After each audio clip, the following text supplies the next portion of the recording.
Good morning. I'm Chad Stebbins from the Institute of International Studies, and we would like to encourage our students to take a survey at the conclusion of this presentation to be entered into a drawing for a $1,000 study abroad grant. So as many events as you enter, you have that many more opportunities to win the $1,000 study abroad grant. You can find the URL and the QR code inside the Oceania semester brochure. You will need an event code for today, and it is 5670. So again, at the conclusion, take that survey, enter event code 5670, and you'll be entered into the drawing.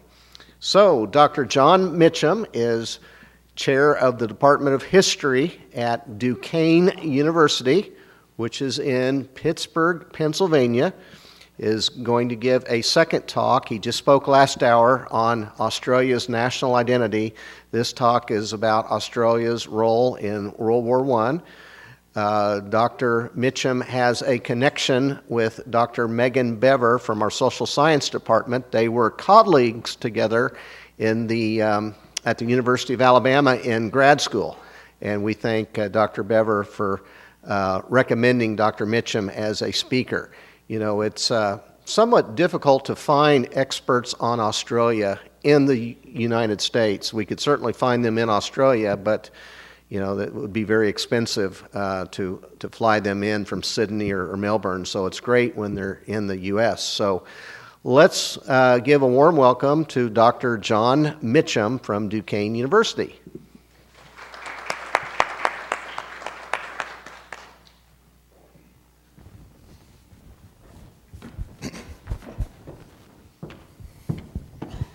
Can everybody hear me?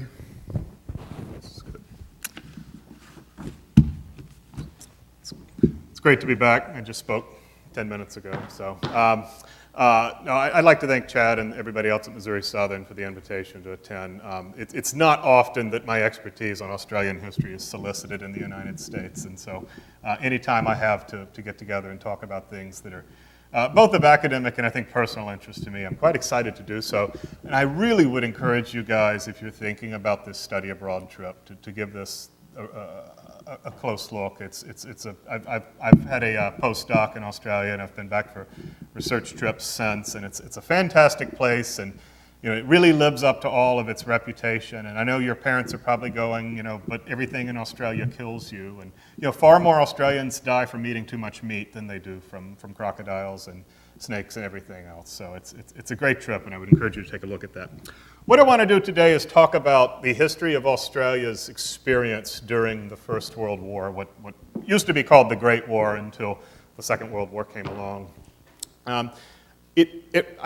I was in France several years ago on a study abroad with some students, and we went to a cemetery, a battle on the Western Front in which over 20,000 Australians died. And I remember an elderly American couple walking alongside of us, and I overheard them talking, and they said something to the effect of, "I did not realize that Australia fought in the First World War." And that's fair enough for an American audience, because in the United States, we don't think very much about the First World War. The Second World War is sort of the major point of focus in the 20th century. The United States got involved in the First World War at the very end of the conflict. To use a football analogy here, they got involved at the beginning of the fourth quarter and lost very, very few people compared to the European combatants. In fact, over the course of the First World War, the United States, with a population of 100 million people, only ended up losing 50,000 battle deaths. By comparison, Australia, with a population of 4 million, lost close to 80,000 battle deaths. So Australia lost more people in the First World War than the United States did, with a small fraction of its overall population. Similarly, in the United States, we don't commemorate the First World War in the same way that many countries do. You guys, being in Missouri, many of you have probably been to the National First World War Museum up in Kansas City. But does anybody know where in Washington, D.C. the First World War Memorial is? There's not one. There are memorials to every other major conflict, but the U.S. is only just now in the process of creating a memorial for the First World War. And not surprisingly, in Washington, D.C., it has been sitting in planning stages for the last 7 years and may not actually make it up before 2025. Again, by point of comparison, you cannot swing a kangaroo in Australia without hitting some kind of major First World War museum, monument. And indeed, in fact, I was just talking to somebody before the beginning of this. The capital of Australia was built in 1911 as a specially built, the city was planned out solely for the purpose of being the capital. And what they did is they built on the one end of the map, think the Washington Monument here, right, it being in the center of the mall in Washington, D.C. On one end of the mall in Australia, they had the Capitol building, and on the other end of the mall, they have the First World War Memorial. In other words, it is actually built into the central planning of the nation's capital in Australia. So crucial, so much focus is placed on the First World War in Australia.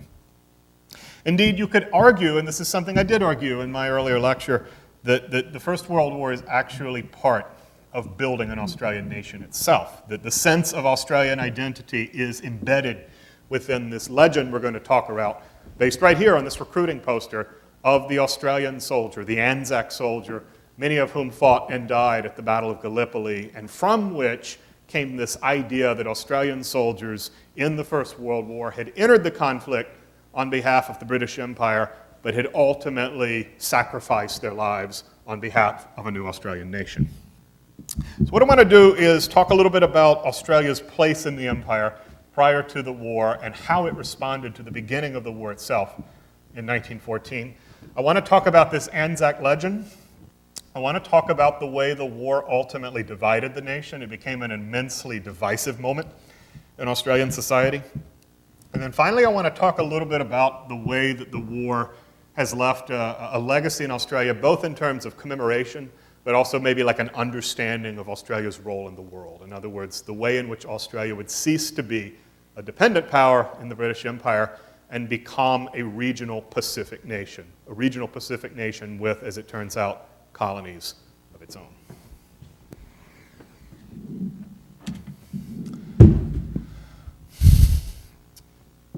Australia at the end of the 19th century was actually not a unified country. It was a series of 5 or 6 different states, New South Wales, Queensland, Sydney, Tasmania, South Australia, and then a kind of quasi-state in the west of Western Australia. In 1900, though, the various states came together in a constitutional convention and decided to create a unified Commonwealth of Australia. And so the first parliament met in 1901, met in Melbourne at the time, and created this unified state that gave Australia a sense of being a, quote, dominion. Now, this is a phrase that we're, in the United States, perhaps not all that comfortable with, but the dominions of the British Empire were kind of quasi-autonomous, mostly white settlement colonies. Think here like Canada or New Zealand, right? So Australia fell into this category of being a dominion. And the way it worked as a dominion is that you were, for all intents and purposes, an independent nation. You got your own government, your own tax law, in some cases your own currency. But at the end of the day, the British government in London determined your foreign policy. That if the British government signed a treaty with France, Australia or Canada was bound to that treaty. If the British government declared war, as it did in 1914 on Germany, then Australia, New Zealand, South Africa, and Canada were automatically at war with Germany. That did not mean that the British government could then come in and say, okay, all of you guys now have to serve in the armed forces and go fight in the war. That these governments were able to determine the degree to which they participated in the war, but they were not free to conduct their own foreign policy. At the end of the day, the monarch of Britain was also the monarch of Australia and the other dominions as well. So this created this kind of ambiguous sense of relationship with Britain. And it's something that we kind of want to think about, like this idea that all countries and ultimately want to maintain their own independence, right? We sort of want to think about this process where Australians are constantly striving to become independent. The reality was, in the early 20th century, that most Australians were perfectly comfortable with this arrangement. Because if you're not in charge of your own foreign policy affairs, You do not have to create your own large armed forces. You do not have to create your own diplomatic corps. You do not have to have the responsibility of being an independent country on the global stage. And again, that was something that most Australians at the time were quite comfortable with. The other part of this, though, is that in 1900, when Federation occurred, the vast bulk of Australians had actually been born in Britain and had immigrated to Australia. They thus very much thought of themselves as British. They wore little British lapel pins. They had the Queen on their mantle at home. They were true patriots of the British Empire, and as much as they might think of having a pride in their sort of new colonial state, they also were quite loyal to the concept of the empire itself. And so this helps us then to explain the response to war in 1914. In August of 1914, when the First World War began, Britain declared war on Germany, and within minutes, the Australian government responded. Again, this is part of that global communication revolution of the early 20th century that they have telegraphs now to do this. The Australian government responded that they would participate and assist in the war. One British policymaker said, quote, "Australia would defend the mother country to the last man and our last shilling." Another the Prime Minister himself said that, quote, "When the empire is war, so is Australia at war." Again, this idea that this would be something that Australians would willingly take part in. The problem, though, is that under Australian law, Australian males could not be sent out of the country without a special act of Parliament. You actually had to pass legislation to send soldiers out, for them to be legally recognized as Australian soldiers. You had to pass a special act of legislation, which they very quickly did, but that no Australian could be conscripted and forced to serve overseas without their consent. They could be conscripted to defend Australia against invasion, but they could not be sent overseas to serve without their consent, which means that the initial phases of this war had to be based on popular mobilization. And mobilize they did. Over the course of the next few months, thousands of Australians willingly, and in some cases excitedly, joined the armed forces. Some did this out of patriotism and loyalty. Some did this because it was fun, right? Gets out of their little small hometown, be able to see the world. Some did this for economic reasons. In other words, at least you're getting 3 meals a day and a salary in the armed forces. But for various reasons, in the early stages of the war, there was no shortage of volunteers. And in fact, because there were so few guns and so few uniforms at the time, the Australian government had to turn away many people and say, basically, come back later if we need you. We'll get to that in a little bit.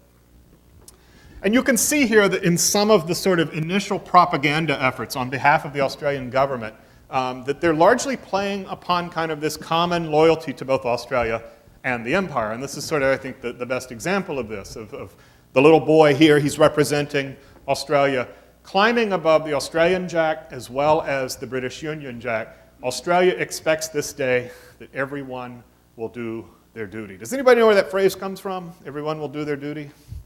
Yes, sir.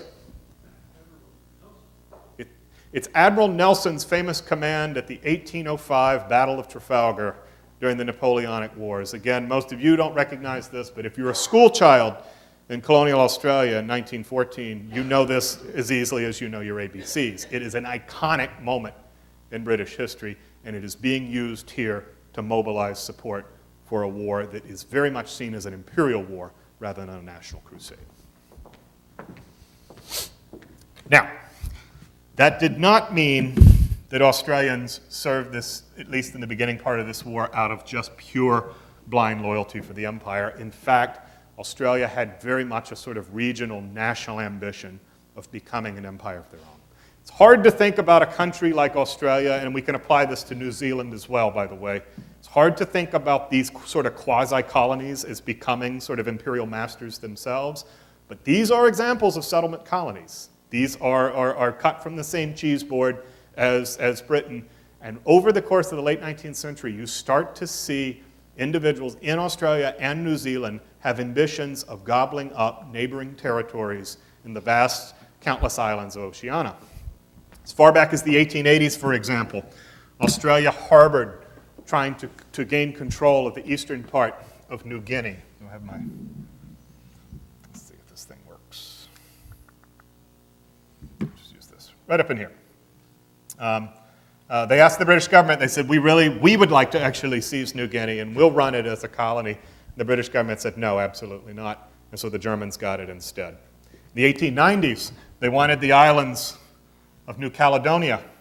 They said, look, there's a lot of valuable goods here. There's palm fruits and there's bauxite, and importantly, there's guano, which is a fancy word for bat poop, but it's used in a lot of economic fertilizers and whatnot. The British government once again says absolutely not, and the French got it instead. And so in 1914, when the war began, Australia and New Zealand saw this as an opportunity to gobble up German possessions, and to do this, A, under the sort of patriotic banner of helping the empire, but B, to help contribute to their own economies and help build their own Pacific empires. In fact, the first battle of the Far East during the First World War was when New Zealand troops captured German Samoa within just days of the beginning of the war. And the reason that they were able to do this is because the Australians were going to try and get it, as well as a group of white planters from Fiji who equipped their own private expedition to capture Samoa, and the New Zealanders just happened to get there first. And at the end of the war, and we'll talk about this in a few minutes, the New Zealanders refused to turn this back to Germany, but also refused to turn it over to the League of Nations, and thus continued this exploitative colonial relationship that existed well into the 1970s. So Australia then wants to do this as well, and considering the fact that Germany owns most of the islands in Micronesia and are very, very poorly defended, in some cases undefended at all, the Australian government mobilized a series of expeditionary forces that set out to seize as many of these islands as possible. The biggest and the largest of these enterprises was to capture German New Guinea, which they did in September 1914 after a relatively brief battle with the local garrison. About 6 Australian soldiers were killed. These would be the first of about 80,000 killed over the course of the war. In addition, they set out to capture some of these islands in the Caroline Islands, in Micronesia, Marianas. But the problem was that by the beginning of September, they were not the only regional power looking for conquest in the Pacific. In mid-August 1914, Japan declared war on Germany. Japan was an ally of the British Empire, and therefore Japan was at least legally an ally of Australia. But Australians hated and despised the Japanese so much that they had immigration laws that you could not even visit Australia as a tourist if you were of Asian descent. This is the sort of white Australia policy of the 19th century. Now, this hate was not based on just good old-fashioned 19th century racism. It was based on a fear that the industrializing, increasingly powerful Japanese would one day conquer the entire Pacific. And so the need to capture some of these German islands were also seen as a need to protect Australia from a future Japanese enemy. Once the Japanese then declared war on Germany in mid-August of 1914, it became epically a race, a sort of scramble for the Pacific, as the Japanese and the Australians sought to capture and gobble up as many of these islands as possible. Ultimately, what ended up happening is the Australians captured most of the islands south of the equator. Here's the equator right here. And the Japanese captured most of the islands north of the equator. To begin with, the Australians hoped that at the end of the war, the Japanese would vacate these islands and turn them over, at least to the Australians, ideally to the British. But ultimately, this was not to be. And in fact, the British told the Australians in 1915 that we need the Japanese to be good allies. We need a reliable ally in the Far East, and we need you basically to knock it off. This was the beginning in 1915 of problems in Australian society, or concerns that the British were ultimately interested in their own British affairs and had very little concern about the plight of Australians.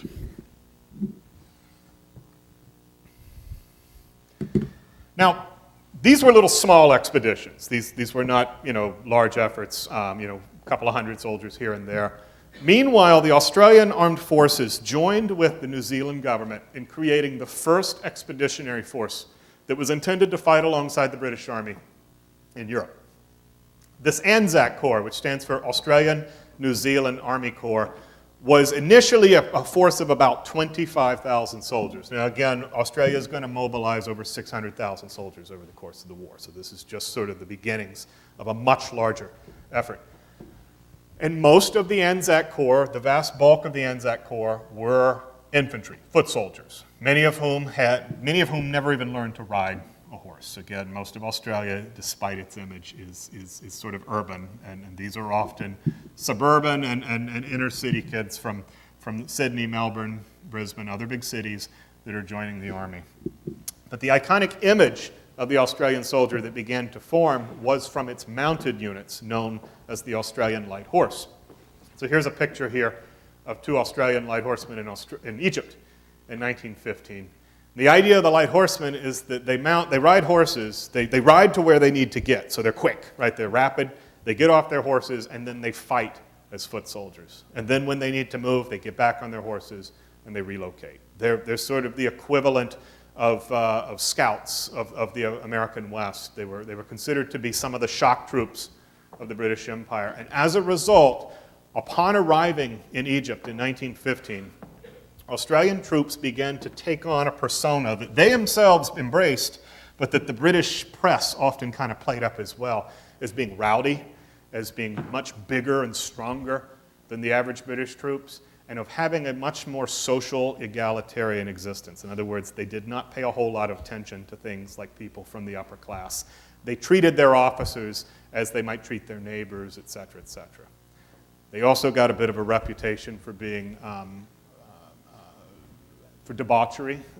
In fact, it was pretty quickly discovered that Australian troops suffered from the highest rates of venereal disease of any troops in the Allied armies. In other words, this was an endemic problem in keeping Australian troops in the field because of their propensity to visit the brothels of Cairo and other cities in Egypt.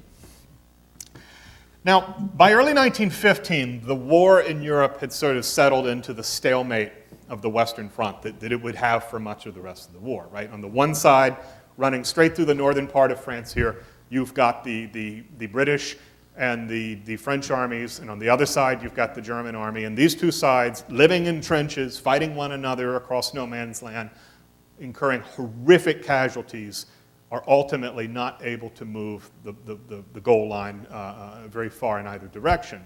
And so by April of 1915, the British government is looking for an alternative place to fight. Like, where can we beat Germany without having to keep slogging it out on the Western Front?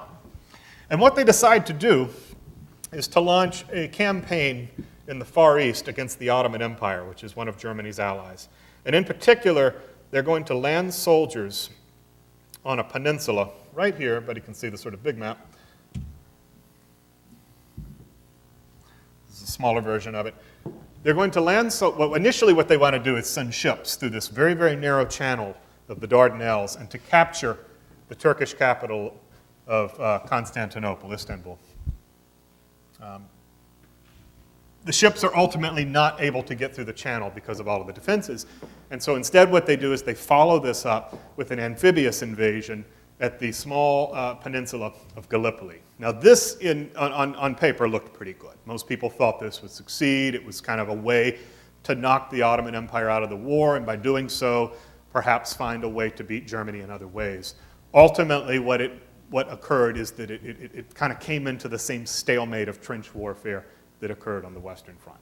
But this was the baptism of fire for this ANZAC Corps. Australian and New Zealand troops were part of the initial invasion and then played a subsequent important part in the rest of the campaign, fighting and attempting to break out of this peninsula and to defeat the Turkish army. Now, because of government censorship, it was not really clear back in Australia what was happening. The British Army would censor any news coming out of the Gallipoli Peninsula, and the British government was not regularly updating the Australian government on the types of activities that were going on. All they really knew was about a month after you got killed, your relative was getting a telegram or a letter saying you were died. So this is kind of secondhand news, if you will. And so what ends up happening is Australian journalists begin to travel to Gallipoli in an attempt to uncover the truth of what's happening. Now, a lot of the news, in other words, the army is doing this, the plan is to do this, 30,000 people have been killed, that kind of stuff gets censored.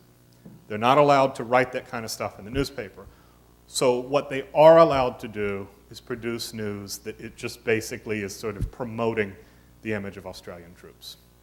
And so stories begin to appear in British and Australian newspapers playing up the image of the Australian soldier as superior to the British soldier and criticizing British leadership for its inability to win at Gallipoli. Take, for example, Charles Bean, who in 1918, he was one of the journalists at Gallipoli. He wrote a number of works. And then in 1918, he became the official war historian of the Australian Army and wrote an 8-volume history of the First World War that became effectively the sort of standard history for the war that helped to promote Australia's role in this. He said, ANZAC, again, Australia-New Zealand Army Corps, ANZAC stood and still stands for reckless valor in a good cause, for enterprise, resourcefulness, fidelity, comradeship, and endurance that will never own defeat.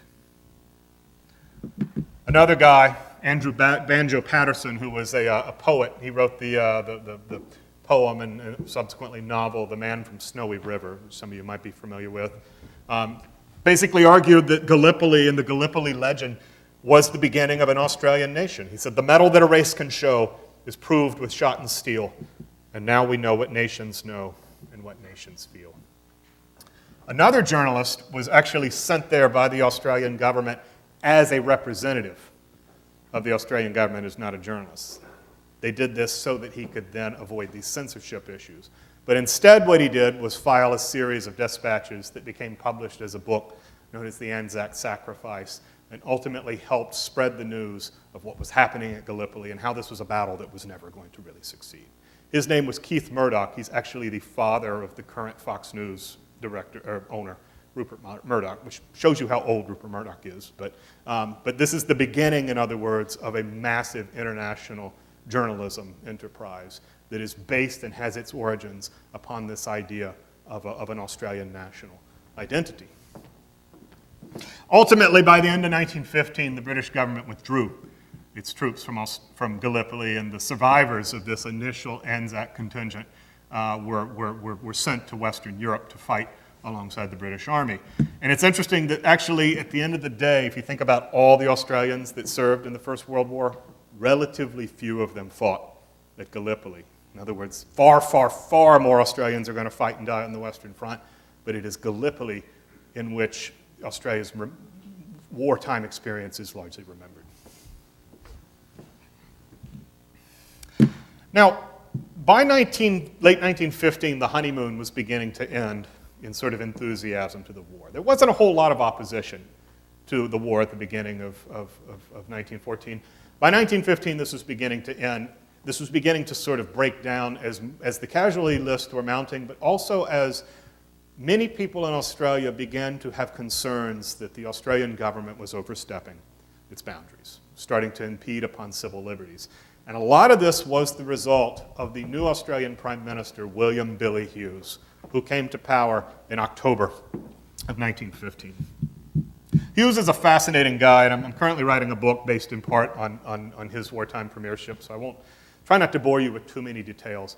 But he's an example of sort of this colonial politician who was born in Wales, grew up on a small farm, immigrated to Australia as a teenager, worked as a fruit picker and as a line cook on a steamship before ultimately becoming involved in politics. In other words, this is not somebody coming out of an elite university who sort of makes their way into politics in the way that a lot of his contemporaries in the empire would have done.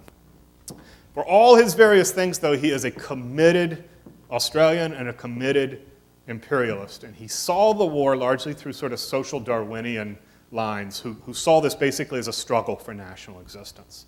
And unlike his predecessor, a guy by the name of Andrew Fisher, Hughes began to crack down on opposition to the war, arresting clergymen, arresting strikers, arresting pacifists, basically using some special war emergency powers to crack down on dissent. And in 1916, he became convinced that the only way the British Empire could win the war was by adopting conscription. the draft. Britain was the only major combatant, including the United States, that had not yet adopted the draft. And so what he began to do is push for Australians to take the lead. Now, why can't Australians then adopt the draft? Does anybody remember this?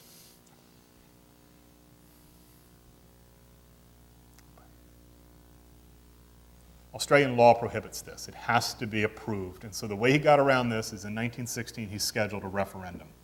And the referendum was a one-sentence question: do you approve, I'm paraphrasing here, but do you approve of Australian troops going abroad to save Australia or something? In other words, it was even worded in a way that most people would automatically approve of. The conscription controversy broke Australia apart. And it often came down along even families having sort of differences of opinion, because it had sort of gender differences, it had class differences, it had regional differences, and in particular, Australia's large Irish population, which made up approximately 30% of Australia, had significant reservations about conscription, because this is in the aftermath of the Easter Rising and the British crackdown on Irish nationalists in Ireland.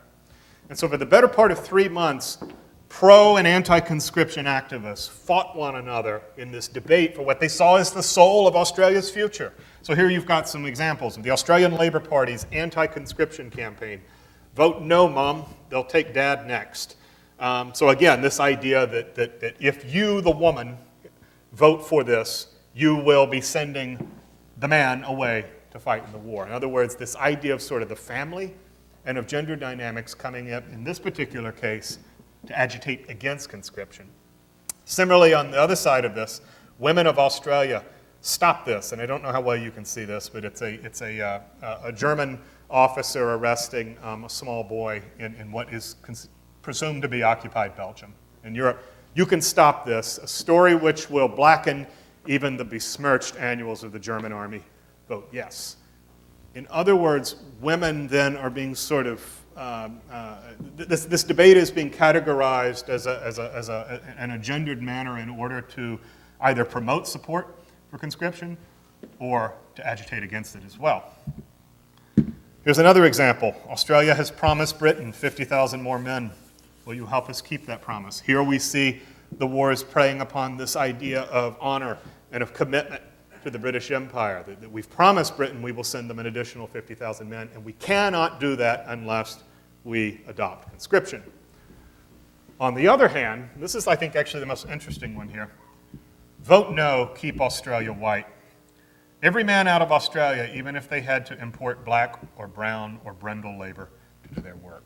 In other words, the suggestion here is that if you conscript all of Australian men to go out of Australia, A, they will end up having to import non-white labor to come to Australia and make up the difference in the workforce. There's also a veiled concern here that if too many Australians die fighting in this war against the Germans, there will not be enough Australians left to fight the next war, which might be against the Japanese. So again, this idea of the White Australia policy being used to counter the government's effort to introduce conscription. Ultimately, Hughes failed in the referendum. It failed like 49 to 51%. It was a very, very slim margin. He thought that he could win if he tried it again, so after a 6-month campaign, he introduced another referendum, and this one was even more of a decisive defeat for him, something in the realm of about 45 to 55%. What's actually quite interesting is that the Australian army, over 200,000 of which were in France, were allowed to vote, and most of them voted against conscription. In other words, soldiers who were already doing the fighting were not, mostly in favor of conscription, which I think is quite interesting.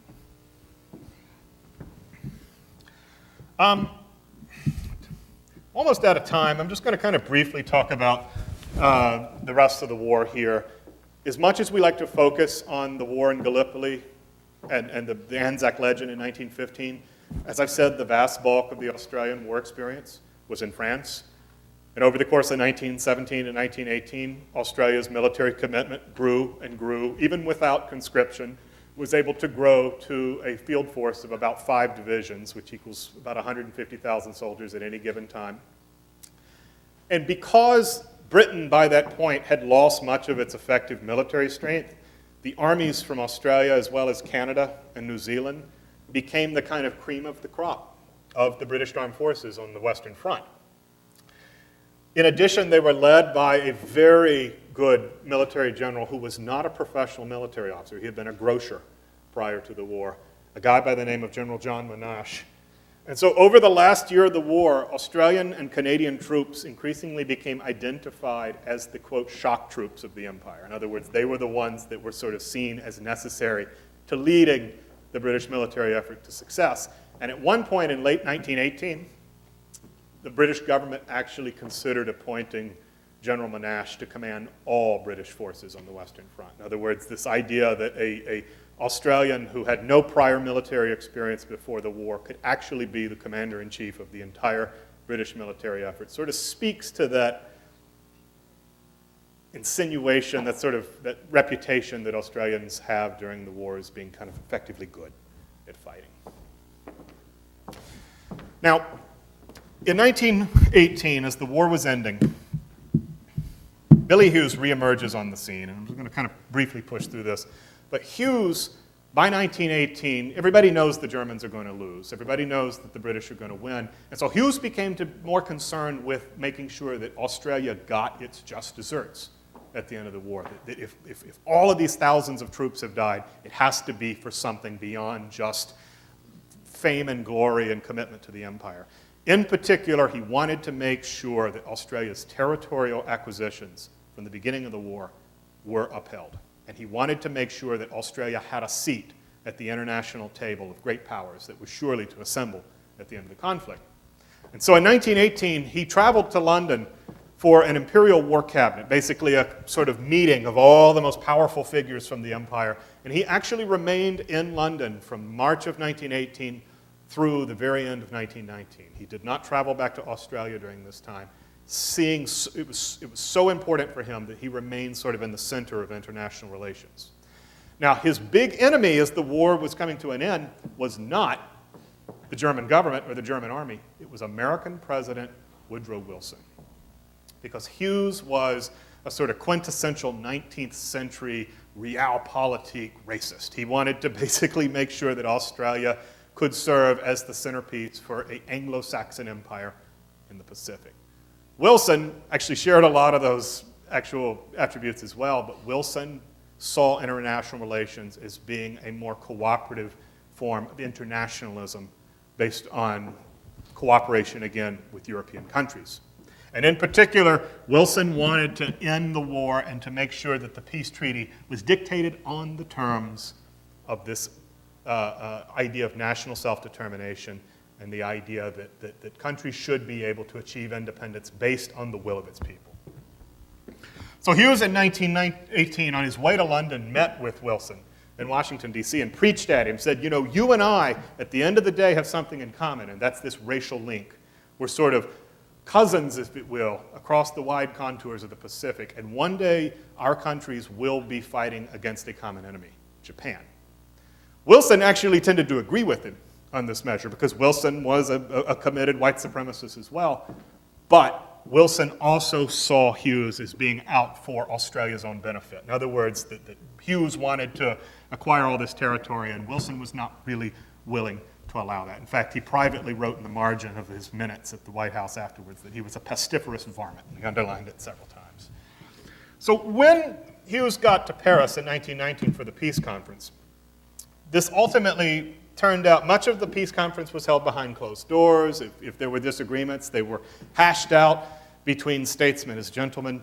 Hughes, on the other hand, would leak the meetings to the press. He would often give speeches afterwards in which he accused his political enemies of various nefarious things.